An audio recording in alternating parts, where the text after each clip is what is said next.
points for people as we go through the list of program officers to give updates. Yep. Yeah, so there's quite a list here, and I think trying to limit comments to 5 minutes, and we would like to end at about 10 minutes before the hour for discussion. If it seems like there needs to be like question and answer in between, we can kind of shift to that, but just making sure to keep comments succinct so that we can get through everyone. And we'll start with Sally. Sure, thank you, Meredith. So I don't have any slides. I'll just briefly talk about impacts for DOE on our Arctic research and kind of in general. So for the ARM facility, we currently have 4 observational facilities in the Arctic. Of course, our long-term site at Utqiagvik, our long-term mobile facility site at Aliktak Point near Prudhoe Bay, and then 2 shorter-term mobile facility deployments. One is in Andenes, Norway for a cold air outbreak experiment, and the other one is on Mosaic. And I think Frank is probably going to talk about Mosaic, so I won't really mention that. But for the other 3 sites, we're of course, we have closed all of our sites to external visitors, so the only folks at the site are the site operators. And we're practicing as much social distancing as we can. Only one person, for the most part, only one person is on site at a time, except for safety reasons when we need 2 people, especially for instance at Aliktak Point, for the bear guards and for their traveling, they need 2 people. At Comble, so at our site in Norway, I would say we've had the least impact. That that area in Norway hasn't had any cases and things are operating pretty well there. For our 2 Alaska sites in Utqiagvik, I guess I should say for all the sites we have, all the sites are still operating, but we do have reduced maintenance. We are not sending out personnel if we have major equipment repairs. We're not shipping instruments, so if some of the instruments might not be working quite as well as we would hope. But in general, at Utqiagvik and Aliktak Point, the instruments are mostly still operating. Then in DOE, our NG Arctic program, which does terrestrial field work, they have also delayed all of their field work that they were going to do in the NOAA region this summer. And kind of more generally for DOE, we had several funding opportunities that deadlines were in March, as a lot of university researchers were starting to have to work from home and move to remote teaching of classes. So DOE, we did extend the deadlines on most of our FOAs by 2 weeks and allow people to have an extension if they needed it. In general, for our research programs, the program officers are quite open to discussing with folks if their research is being impacted by COVID-19, certainly open to no-cost extensions and other issues like that. And then finally, of course, we've moved our PI meeting that we would have had this summer has been moved to a remote option, and all of our FOA review panels have been moved to remote.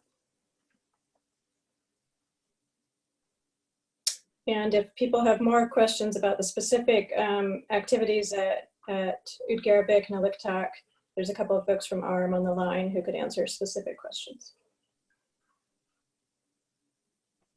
Thanks, Sally. This is Jen. I think also people could put questions in the chat box that you could respond to for everybody to see as well, and that might be helpful. Definitely.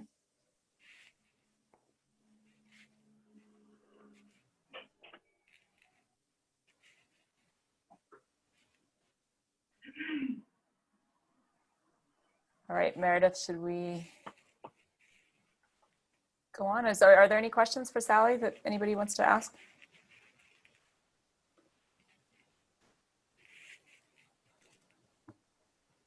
Right, then we'll move on to, I think NSF is next, is that correct? Yes. Okay, So there are three of us that are planning to talk because we have different responsibilities, and I think it's just helpful. I think I'll start with Greg, and he can talk about sort of just general impacts to science, the process, science processes, NNA a little bit. I'll cover Greenland, and then we'll go to Frank because Frank has, I think, a larger piece of things to cover here with both Alaska and the mosaic logistics that have been heavily impacted by this. So Greg, do you mind starting? Sure, be happy to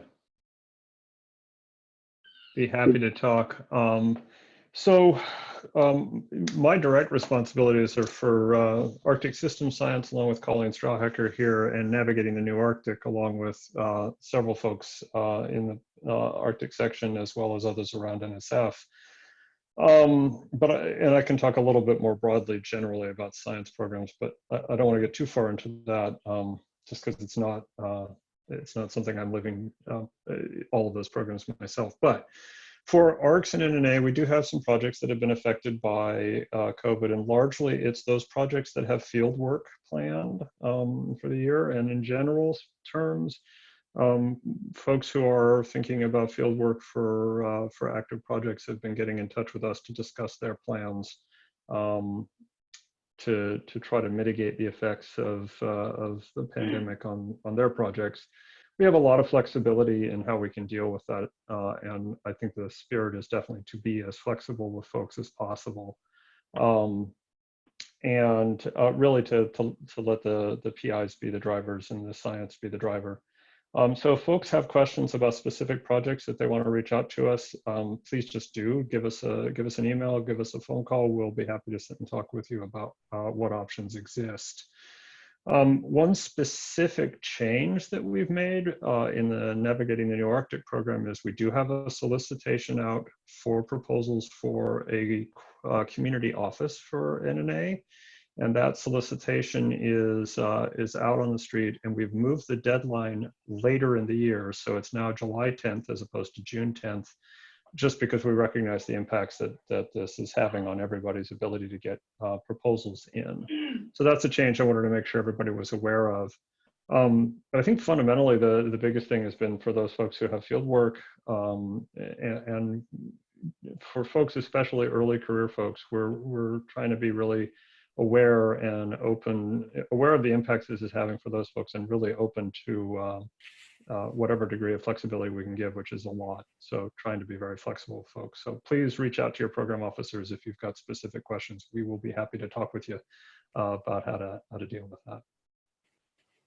Thanks, Greg. And if anybody has questions for Greg, you can type them in the chat box, or at the end of the NSF section here, we'll hopefully leave room for a couple of questions. I'll note that Renee has posted NSF's responses to COVID-19. So these are the official responses that are posted on the NSF websites over there in the chat box, if anybody wants to look at those. And building off of what Greg was saying, we're also very concerned, and this goes along well with IARPIC's position on things too. I think we're concerned both about the health and safety of our research community and our researchers going into the field, but we're also concerned about the communities in the Arctic and preventing our research communities from being a vector of the disease into the Arctic, where there's a vulnerable population and limited medical resources to deal with it. So both of those things are concerns as we continue to walk through this, the pandemic and the responses to it. Greg, did you have anything to add, or is it okay if I launch into the Greenland part? No, and I think what you just added was really important. So thanks, Jen. I'm sorry, I should have said that myself, but yeah, go ahead. Yeah, okay. Thanks. So for Greenland then, which is one of my primary responsibilities, and this is true also throughout the Arctic, and it's a little bit different for those who work in the Antarctic program, where in the Antarctic, NSF has control over their program, though certainly they're hindered by the countries that people pass through to get there. But for the Arctic, we're going into places that have their own COVID-19 responses and restrictions in place, and we have to adhere to those. We expect people to adhere to those. And so for Greenland has closed its borders to international flights. And I believe that's been extended through May at this point in time. And we don't know what that's going to bring in terms of later in the summer, but we believe they're discussing quarantine processes and requirements and stuff for travelers. But we also don't know if that's going to be limited to certain types of essential travel, you know, and whether or not that would include us. But we're keeping a close eye on that. And certainly we want to be respectful of what Greenland's position is on those things. The other large factor in this is our program and getting researchers into the field in Greenland relies heavily on military aircraft transport, mostly through the 109th to get to Summit Station. They also take researchers and staff and cargo up to Kangerlussuaq, but then also military rotator aircraft that go to Thule Air Base. And right now the military is under a stop movement order through June 30th. And so that's affecting flights. So we've canceled the flight periods for those who are familiar with Greenland, or I guess maybe for those who are not. We normally would start flying the 109th aircraft up there in April, and positioning contractor staff and getting researchers into the field as early as April. All of that has been canceled and put on hold, deferred, delayed, either until later in the season or even next summer. And we're working with each individual research group to help determine what the best course of action is going forward and when to make a decision on what to do and what they can do to make their project successful, but work under these conditions. And so right now there's the first 3 flight periods have been canceled. As the stop movement order continues to be extended, then we look at the next period of time for operations and how that impacts it. So right now, the earliest we would start any kind of regular operations in Greenland would be July, but that's going to be heavily dependent on restrictions in place for the military, restrictions in place by Greenland, and also just trends and whether or not there's a risk or not of bringing people into Greenland and allowing them to go into villages and work in villages. We do have ongoing measurements at Summit Station, and there is a crew currently at Summit Station. We have worked out special arrangements, and we've received special permission to change that crew out here in the next couple of weeks. So the replacement crew of staff, 5 people, are currently under quarantine, preparing to go into Summit and replace the crew that's been there since February. That we'll be doing that through Thule, and then by Ken Borick, Basler Aircraft Support. And that crew that's going in is prepared to stay there, you know, through a good part of the summer, through the whole summer if they need to. So then the next step is working to develop a plan to hopefully resupply the station before winter so that we could sustain the station through next winter. And that'll again hinge on all of the restrictions in place and permissions that need to be granted from various governments, including international governments. So I think that pretty much covers Greenland. I think there was one more thing, but it slipped my mind. So I'm going to go ahead and turn it over to Frank from here. Okay, Meredith, can you share the slides or? I can, yep. Give me one moment. Okay.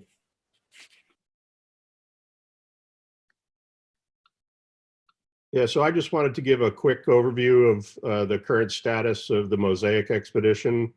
Leg 3 of Mosaic was extended because of COVID-19, and so there became a real effort to figure out how the leg 4 crew would relieve the leg 3 crew, and it was extending into a month or more. So last week there was 2 Twin Otter flights from Station Nord, Greenland, out to the polar stern, landed on the sea ice, and removed 7 people who needed to get out earlier than the rest. So that was successful, and they traveled back through Canada to their home countries. And you can just see the planes landing on the ice there, and a picture of the polar stern and some of the other equipment that's out there. Next. Or can I advance? Okay.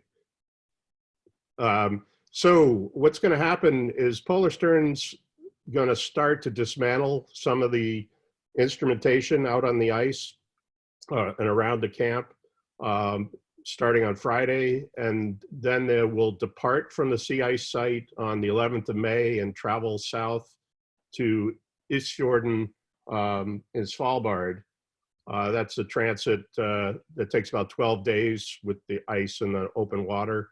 And then they'll arrive around the 23rd of May.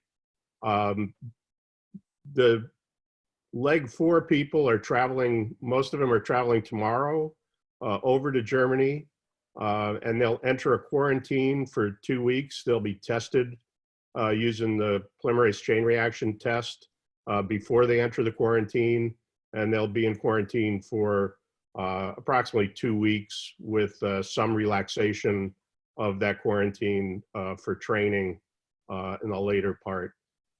Then they'll board 2 German research ships, the Sanna and the Marion, and travel north. They'll be tested again before they board the ships, and then there'll be rapid testing capability on each ship in case anybody shows symptoms on the way north. The Sanna, Marion, and Polish Journal rendezvous in the fjord around the 23rd of May, and they'll begin a handover of personnel, fuel, cargo, and expected that that handover will end by the 28th of May. Next slide. And this just shows the red arrow on the map is where Isfjorden is, and it'll be, the turnover will be there to provide protection from the weather and also to access a fuel barge from Longyearbyen. So that'll happen, and the 2 ships, the German research ships, are also shown on that slide. Next. And then they'll return, Polish Journal will return northward into the ice, and the 2 ships will return southward.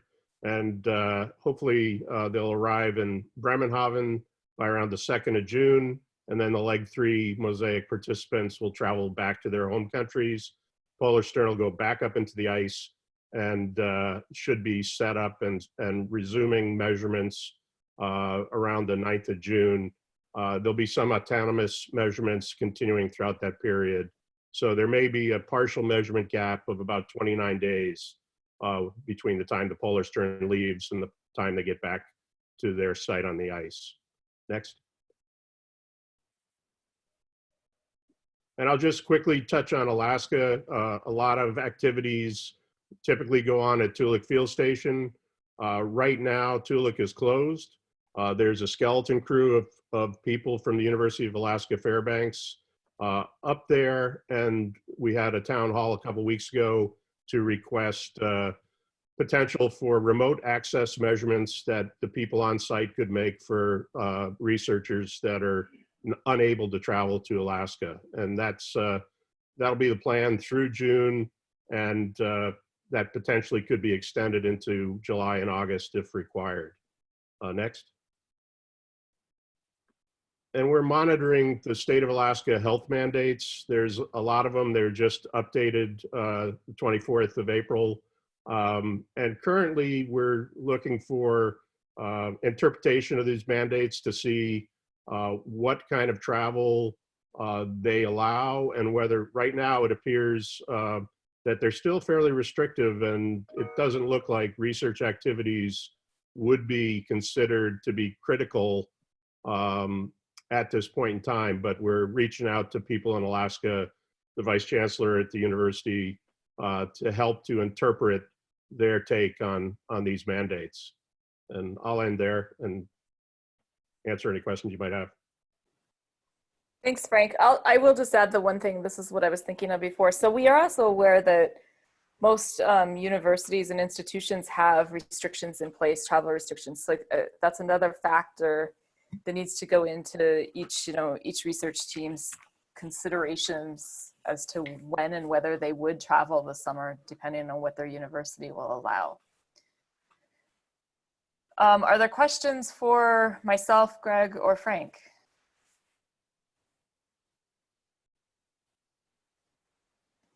You can also type them in the chat box. This is Jack. Had a question for Frank that I was trying to type in the chat, and my internet went down. Go ahead. But I was just curious, is the Polar Stream hoping to go back to the same flow, and is it looking like that flow is going to last a month while they're gone so they can find it again? Yeah, that's been a big topic of discussion. They're going to try to leave some instruments measuring at their current location, but they're going to pick up a lot of the equipment from the ice before they depart for Ice Fjord. There are discussions that this would be the opportunity for them to relocate further up into the ice.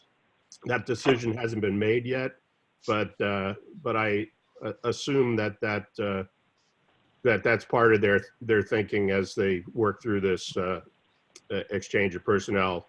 One of the reasons they'll take on more fuel, they'll also get rid of some of the heavier cargo, so they'll be better equipped to move up into the ice and have a little more space on board.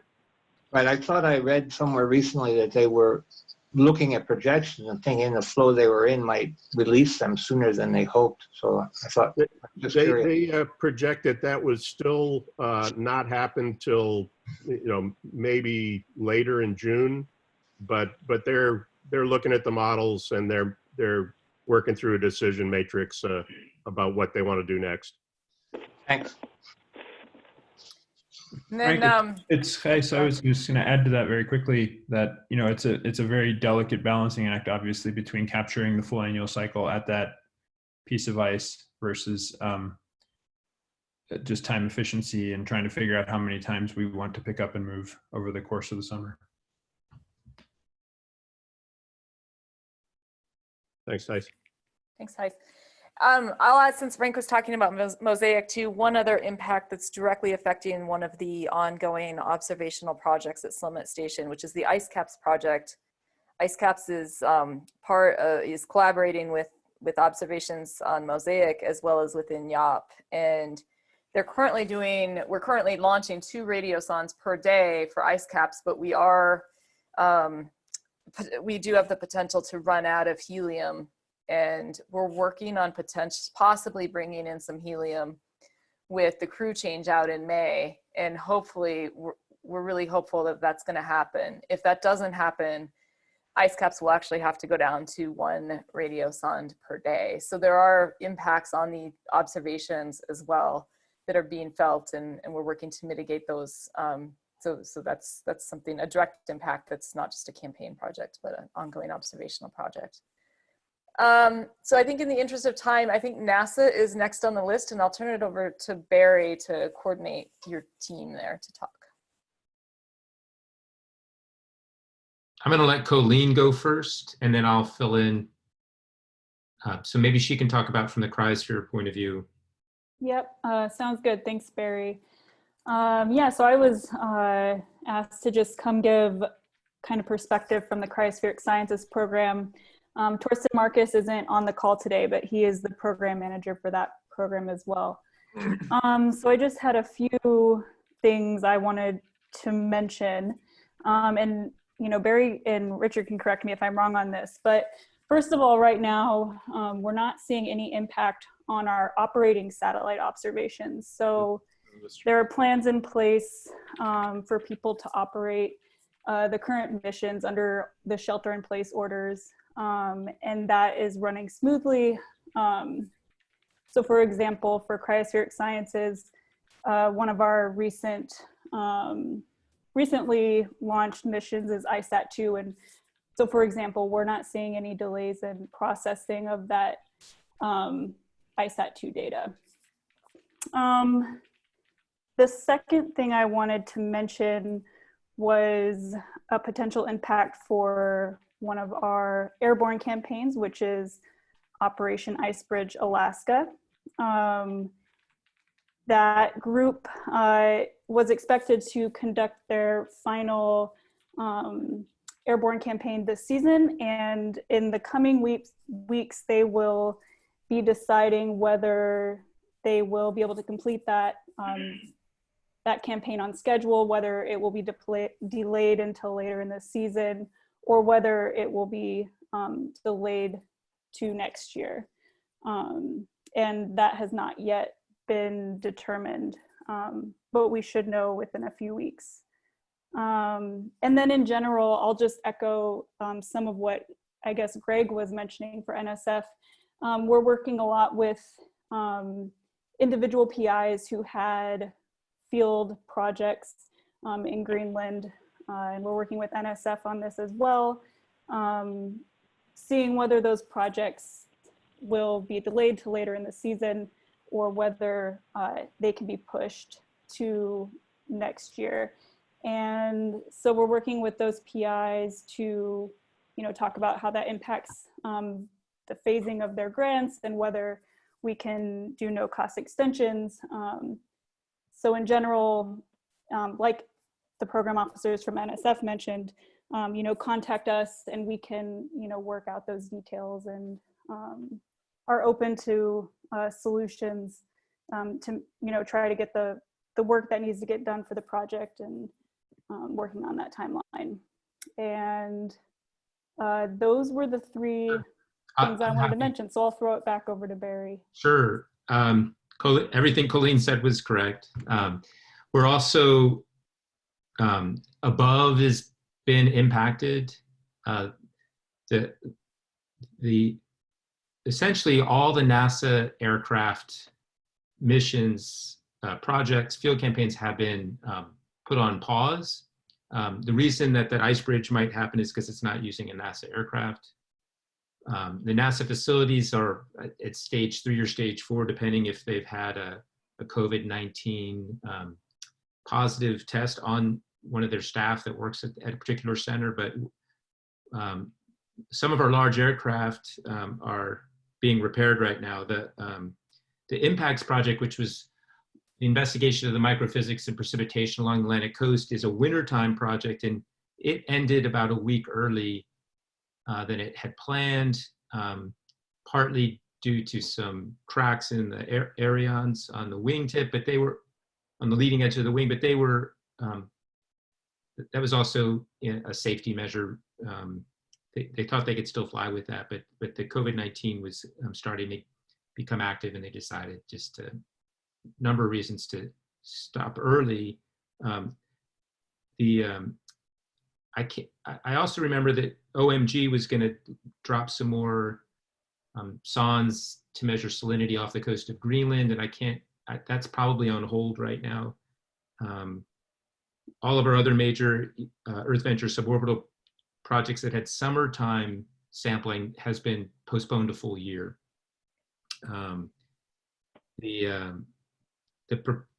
As far as proposals go, we're still accepting proposals. We are allowing extra time if it's needed. We're doing proposal review panels remotely. We also have a rapid response call. It's our RRNES, Rapid Response and Novel Research in Earth Sciences, that's COVID-19 specific.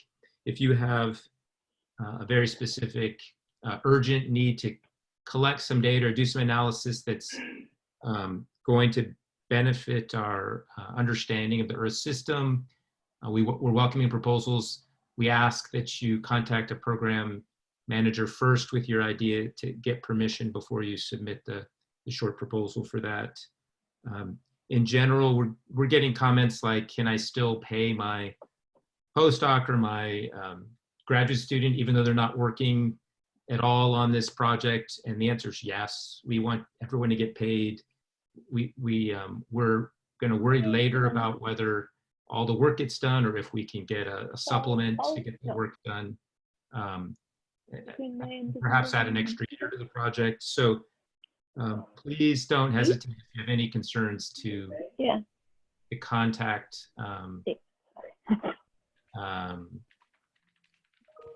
your program scientist if you have any questions. And I was going to ask Rich Ekman. Rich, did I forget anything as far as NASA's COVID-19 response? No, I think both of you have pretty well covered everything. I can't think of anything additional. Okay. All right. Jennifer, I think the NASA side is done unless we have any questions. Any questions for NASA? And again, you can put them in the chat box as well. I think we'll go ahead and move on to NOAA then. And we have Tennille and Colm on the line, and Diane unfortunately was not able to join us today. So I'll let you two work out who wants to talk first. Colm, do you want to go first? No, you go ahead, Tennille. I'll fill in for what you don't talk about. Okay. Hi, everybody. This is Tennille Utah. I think most of you know me. Just to put you in context, I work for NOAA in the Physical Sciences Laboratory. I'm the head of Polar Observations and Processes group that I sort of think of as being a nexus of DOE, NSF, and NOAA activities, because most of my group are Joint Institute employees at University of Colorado.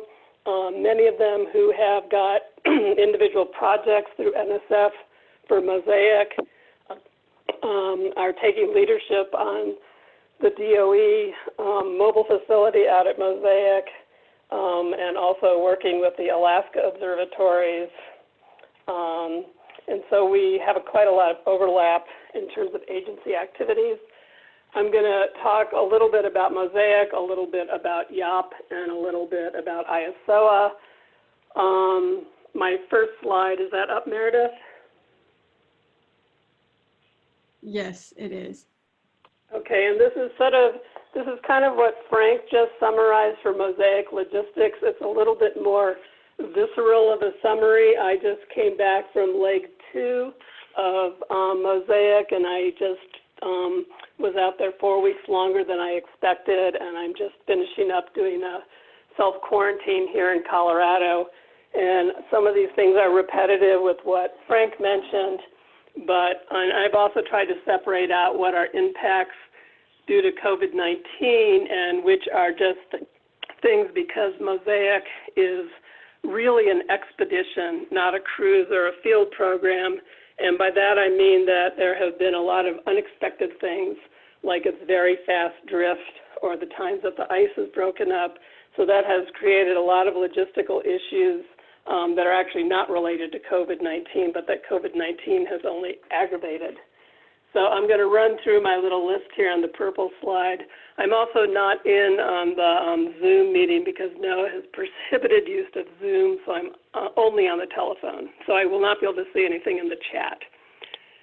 So I think as Frank mentioned, the April aircraft campaigns and transfers were canceled. That was entirely due to one of the pilots testing positive for COVID-19. And that means that the aircraft science missions are lost, and we are going to need to assess the impact on the science. The leg 2 that I was on was delayed about by 4 weeks. I would say only about 1 week of that delay was due to COVID-19. It's of concern to me that one of the U.S. travelers, one of the North American travelers did contract COVID-19 on the trip home. The leg 3 team that went out there, they should have left around the beginning of April, are looking at something like an 8-week delay with getting home. That I would say is entirely due to COVID-19. Frank mentioned the partial transfer of 7 scientists, and that included 4 Americans. And as far as I can tell, the urgency for that early transfer for this number of people was due to personal reasons related to COVID-19, including one traveler whose mother passed away while he was traveling back. The leg 4 teams and leg 5 teams have been significantly restructured. I think as individual PIs have decided about whether they want to go out, and different people have decided that whether or not they're willing to make what is a much more uncertain and commitment to going out to Mosaic. And as Frank mentioned, that the team cargo fuel supplies transfers are now being supported completely by German, and they're not ice-breaking vessels because Germany only has the Polar Stern as an icebreaker. And so originally there should have been transfers with Swedish and Chinese and Russian icebreakers, and because of the closed border and the COVID-19, all those have pulled out. I suspect if it were not for COVID-19 that it would not be necessary for the polar stern to actually be leaving the flow. As you can imagine, logistics for everything have been significantly complicated by these quarantine and testing requirements and closed border. And Mosaic Oz had a very high ratio of transit time to on the ice time, and that's getting much, much higher. I suspect some people will spend more time transiting than they'll actually spend out at the ice. And then I would like to say that the psychological stress on the scientists, which was already very high because of some of the uncertainties introduced by expedition work, is now significantly higher.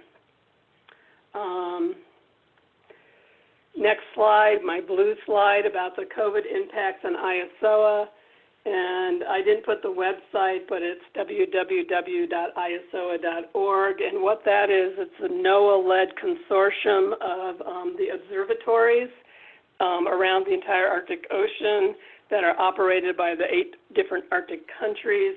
And I've just been sort of hearing anecdotally about what's going on, and I realized, and what I will do is I will put a survey out to all of the observatories about how COVID-19 is impacting them. I know that Eureka has recalled its operator and is not replacing them, and they are planning on just letting things that can run autonomously. I heard that Summit was working on doing an operator transfer still. I know that in Aluktuk that the operator support has been reduced. And Alert has its operators in place, and all the rest we really need to survey. In terms of impacts from COVID-19, somebody already mentioned how this might affect the Europolar prediction, observation, modeling, experimental stuff, because the ISOA stations were all considered to be YOP super sites that we were going to be preparing special data sets from those for these targeted observing periods, and it's likely that there's going to be some holes in the data, and then I'm hoping Colin will talk a little bit more from a pan-Arctic standpoint about what a pity it's going to be if some of our atmospheric constituent measurements get reduced right at a time when there's this COVID-19 global experiment going on with reduced emissions, sort of this unintended experiment. And last slide is about the Europolar prediction, and we were planning on having this Europolar prediction site model intercomparison workshop where we would be developing these merged observatory data files and merged model data files and merged mosaic data files, and that will certainly need to be restructured and delayed, restructured as a virtual event and probably delayed, I would guess, at least 6 months. I am worried in behalf of YOP that some of the supersite data may not be available due to reduced data availability.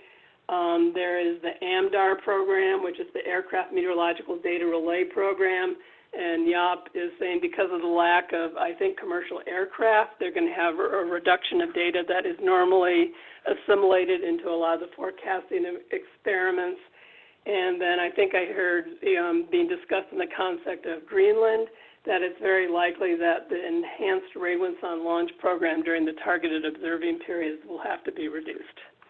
And I think that's all I have to say. Wow. So yeah, I have only a couple of things. We're actually increasing observations where we can. So we use some aircraft profiling sites up in Fairbanks, Alaska that are increasing to weekly rather than sort of bi-weekly. We're also increasing, we're maintaining our measurements at Barrow, so that the Barrow Observatory, which has aerosol, everything from aerosols to meteorological to greenhouse gases and VOCs and ozone is continuing. We are building a new Barrow Observatory, and that has been, the opening of that will get delayed. And at this time, it's unclear when that will get delayed to, but that was supposed to be finishing up near the end of May, June, and it will get delayed because of various delivery schedules that have been interrupted. Let's see, I think, the aircraft, as is NASA's, NOAA's aircraft operations is down. So all the snow surveys and other surveys that have been done, Arctic heat in particular, was supposed to run for about 2 weeks this year. And I don't think that that will end up happening, or if it does, it will get delayed. There's still a fair amount of juggling around. People are trying to figure out what the schedule is going to look like later in the summer. That is all I can think of right now. Obviously, Summit, our operations on Summit have been, will get reduced, but most of our stuff on Summit is autonomous, so that hopefully will keep going. Well, it's autonomous with science techs managing it, right? Right. Yeah, exactly. We do science techs there, and right now we're bringing in relief science techs. So right now you're okay. Yeah, it sounds like we're okay there. So yeah, as of right now. Thank you. Go ahead. I think this will be a further discussion with NSF, and we are scheduling a discussion next week. I can't even imagine, except for some of the buoys that are meant to be really be autonomous and be left for the whole winter. I can't even imagine which of the installations in the Central Observatory around Mosaic can be left for more than about 5 days without attendance. So. Right. Yeah, as Jack notes in here, the hats and the CCGG flasks are not quite autonomous. Yes, yeah.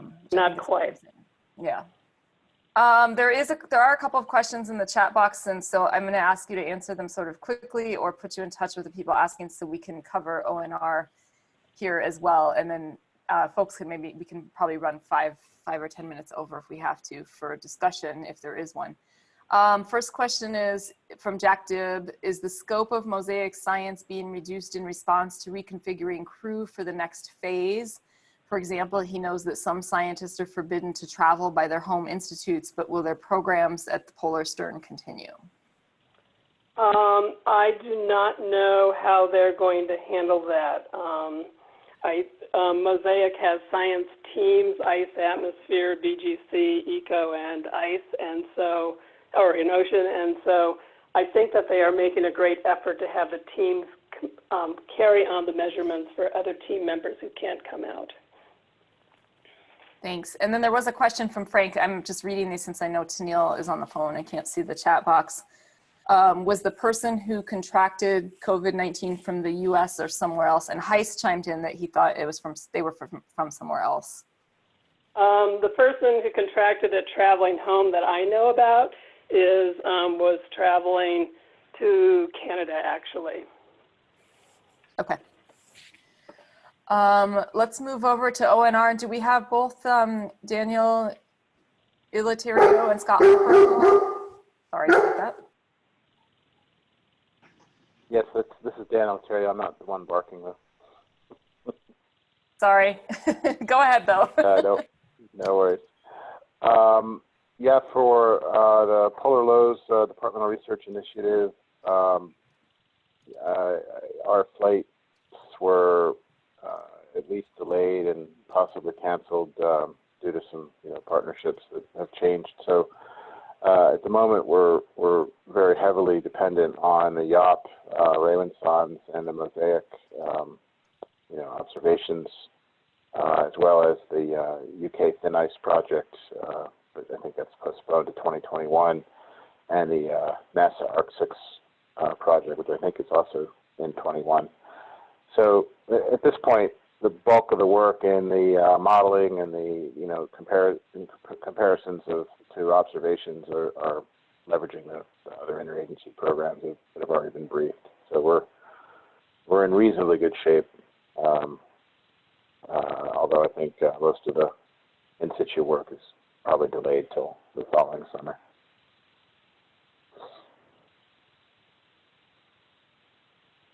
I know Scott was on. I think Scott was on earlier. Scott, are you still on? Yeah, I'm still on.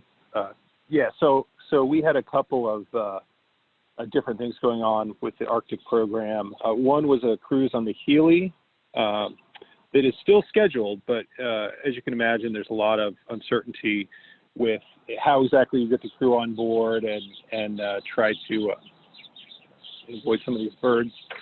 How you try and avoid having anybody with come down with COVID while you're 2 weeks away from anywhere up in the Arctic. So the Coast Guard currently is talking about having like a 2-week quarantine period once the ship loads out in Seattle, and then going up to the Arctic to carry out the research we're going to do. We've got some moorings to pick up, but then a lot of leave behinds. We've got ice tethered profilers, ice mass balance buoys, a lot of things with sea level pressure and some other surface air temperature observations.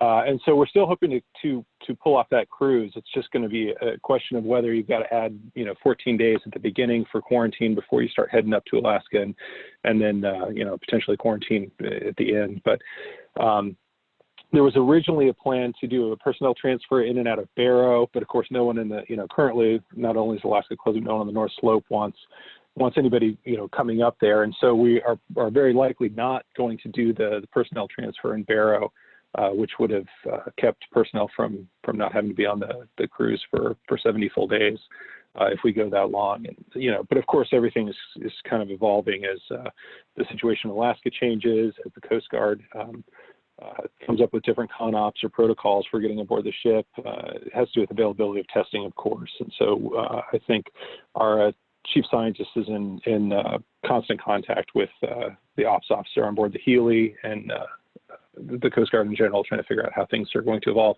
Anyway, the other effort we have is also with the Coast Guard on their Arctic domain awareness flights. We have a program called Scissors, seasonal ice zone reconnaissance surveys. They're run by University of Washington, and they ride aboard those C-130 flights up in Alaska. And of course, the May, June, and potentially the July flights are all canceled, but they're still looking at maybe the opportunity to deploy sensors. They deploy buoys that land on the ice. They deploy some of the international buoy program buoys that Ignatius Rigger puts out and gives you surface pressure and things of that nature. Anyway, they're still working with Coast Guard to try and figure out what the viability is of those flights. Are they still going to go out on as planned in July, August, and September? So we're still hoping to get some additional sensors out over the ice from the Scissors flights, from those Arctic domain awareness flights. So those are two things we have going on. Certainly the May and June flights are already canceled, and we're hoping, even at potentially much longer cruise days, getting the equipment out on the ice this fall from the Healy. It just sort of depends on world events and how things evolve.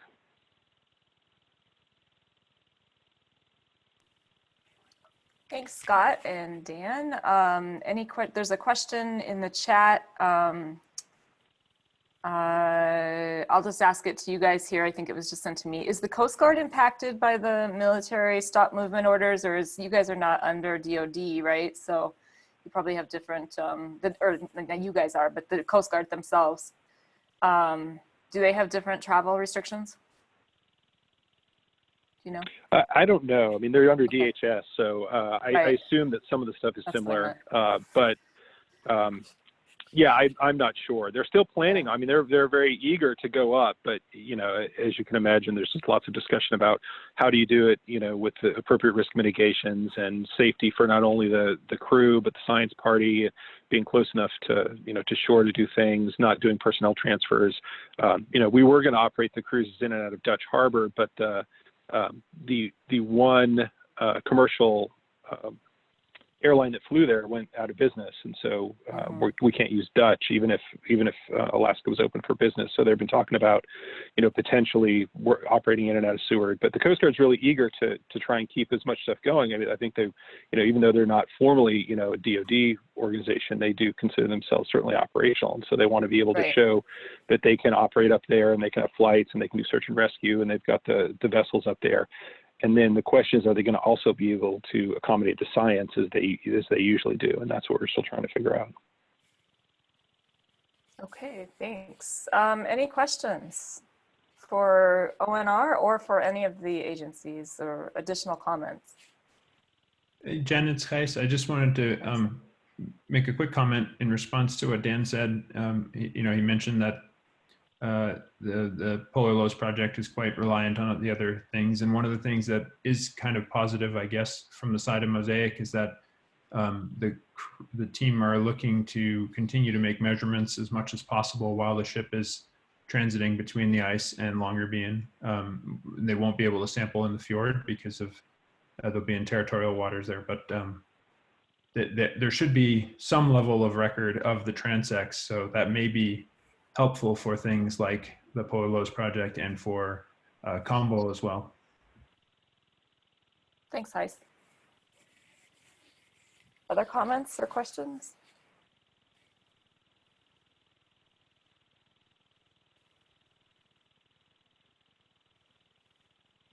If not, I will just say thank you, because I think it's helpful. I think it's helpful for each of us to hear from each other and have this discussion centered around a discipline this way.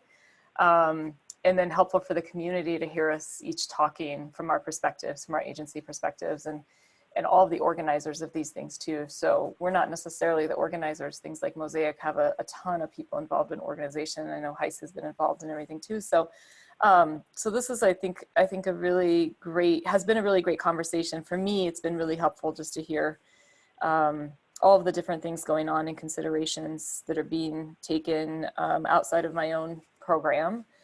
Barry or Heis, do you have anything you want to add?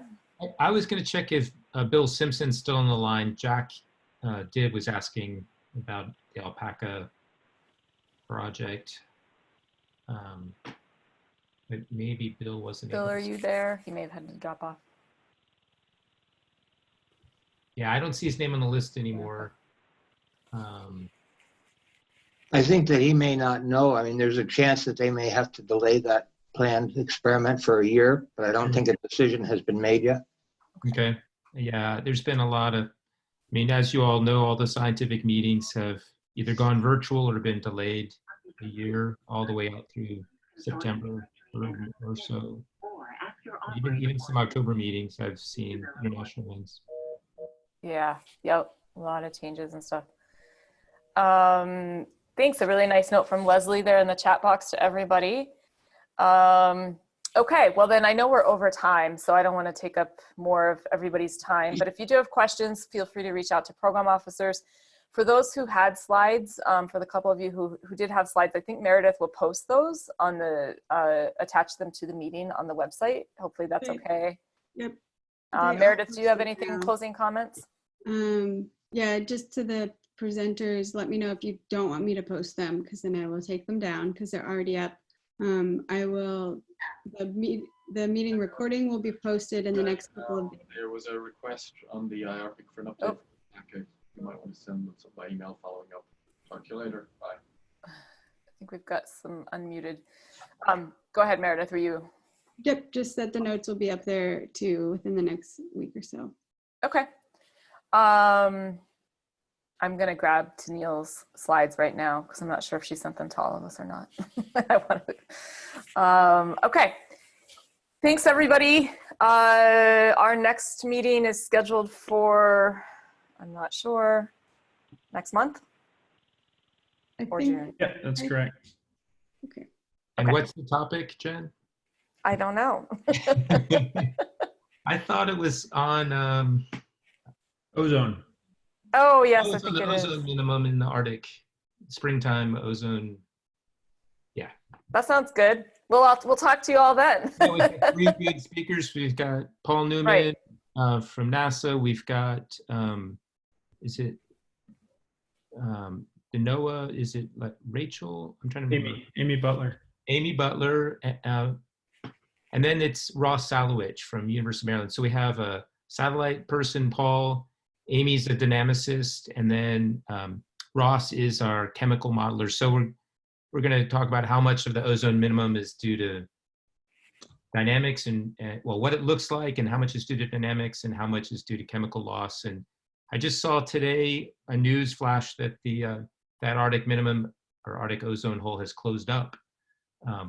Presumably it was some mixing that came in and the vortex fell apart, and the ozone-rich air around the periphery was able to mix in, fill up the hole. But anyway, we'll still be next month to talk about it. Well, that's a great preview for everyone. So hopefully Okay. everyone can tune in next month. That will be on May 26th, I believe. So we hope to see you all again next month for that discussion. Right. And good news, less UV for the folks at Summit now that the hole is closed up, right? Yes. Yes. A little less sunscreen they have to worry about. All right, thanks everyone. Stay healthy, stay safe. And again, for our research community, reach out to your program officers. I think we're all in this boat together. We're managing it together. And we're really keen on working with you to make sure your project remains successful. So thanks everyone, and we'll talk to you next month. Thank you. Bye. Bye. Bye. Bye.